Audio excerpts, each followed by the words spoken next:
السلام علیکم ورحمۃ اللہ تعالی وبرکاتہ۔ بارش کی وجہ سے قبر اگر دھنس جائے تو قبر کو دوبارہ ٹھیک کر سکتے ہیں یا نہیں، اور اگر ٹھیک کر سکتے ہیں تو پھر اس کا طریقہ کیا ہے؟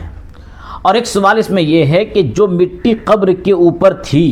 بارش ہونے کی وجہ سے وہ مٹی قبر کے اندر چلی گئی، تو کیا اس مٹی کو نکال کر پھر دوبارہ اس قبر کو درست کر سکتے ہیں یا نہیں؟ آج کے اس ویڈیو میں انشاءاللہ ہم اسی مسئلے کو بالکل کتاب کی روشنی میں سمجھنے کی کوشش کریں گے۔ تو دیکھیے، قبر اگر دھنس گئی ہے اور میت کے دکھنے کا خطرہ ہے تو جو مٹی قبر میں گر گئی ہے اس کو نہ نکالا جائے، ہاں اوپر سے اس کو صحیح کر سکتے ہیں، اس کو درست کر سکتے ہیں۔ قبر کو درست اس صورت میں کر سکتے ہیں جبکہ میت کے دکھنے کا خطرہ ہو۔ اگر اندیشہ ہو کہ میت دکھ جائے گی تو آپ قبر کو درست کر سکتے ہیں، اور اگر میت کے دکھنے کا خطرہ نہ ہو تو پھر آپ اس کو یوں ہی رہنے دیں۔ اور اگر آپ قبر کے اندر جو مٹی گر گئی ہے اس کو نکال کر درست کرنا چاہتے ہیں تو ایسا کرنا غلط ہے، کیونکہ سرکار اعلیٰ حضرت ملفوظات اعلیٰ حضرت میں فرماتے ہیں کہ میت کو دفن کر کے جب مٹی دے دی گئی تو وہ امانت ہو جاتا ہے اللہ عز و جل کی، اس کا کشف یعنی کھولنا جائز نہیں، کیونکہ قبر میں میت دو حال سے خالی نہیں، معذب یعنی عذاب میں مبتلا ہوا ہے، یا منعم علیہ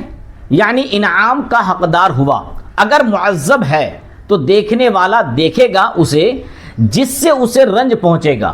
اور کر کچھ نہیں سکتا، اور اگر منعم علیہ ہے تو اس میں اس کی ناگواری ہے۔ حوالہ ملفوظات اعلیٰ حضرت صفحہ نمبر 501 اور 502، یعنی اگر آپ قبر کے اندر جو مٹی گری ہے اس کو نکالیں گے تو اس لیے منع ہے کہ قبر کے اندر میت یا تو عذاب میں ہے یا تو انعام میں ہے۔ اگر عذاب میں ہے اور جب آپ مٹی اٹھائیں گے تو آپ کو یہ دیکھ کر بہت تکلیف ہوگی، اور دوسری صورت عذاب میں اگر نہیں ہے تو انعام میں ہے اور میت پر اللہ کی رحمت کا نزول ہو رہا ہوگا۔ اگر اللہ نے اپنے فضل و کرم سے میت کے لیے اپنی رحمت کے دروازے کھول دیے ہیں اور رحمت کا نزول میت پر ہو رہا ہے، اور جب آپ مٹی ہٹائیں گے تو میت کو پریشانی ہوگی، اس لیے کہ اس مٹی سے میت پر کوئی فرق نہیں پڑتا۔ اگر اللہ نے میت کو جنتی بنا دیا ہے تو اس کی قبر جنت کا باغیچہ ہے،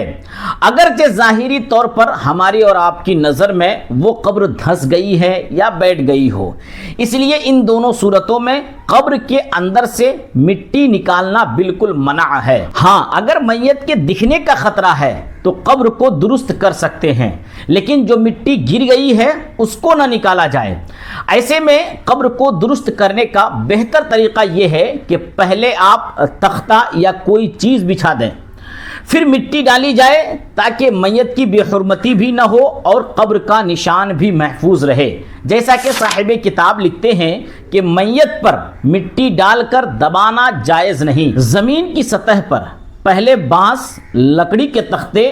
اور اوپر سے چٹائی وغیرہ کوئی چیز بچھا کر مٹی ڈالیں تاکہ میت کی بے حرمتی نہ ہو اور قبروں کا نشان محفوظ رہے، یہ جائز ہے۔ اس میں احترام مسلم ہے۔ حوالہ آپ کے مسائل صفحہ نمبر 213۔ تو خلاصہ ایک کلام یہی ہے کہ اگر بارش کی وجہ سے قبر دھنس جائے اور یہ ڈر ہو کہ جانور مردے کو تکلیف پہنچائے گا یا پھر میت دکھنے لگے گا تو ایسی صورت میں قبر پر تختہ یا کچھ بچھا کر اس پر مٹی ڈال کر برابر کرنے کی شرعی اجازت ہے۔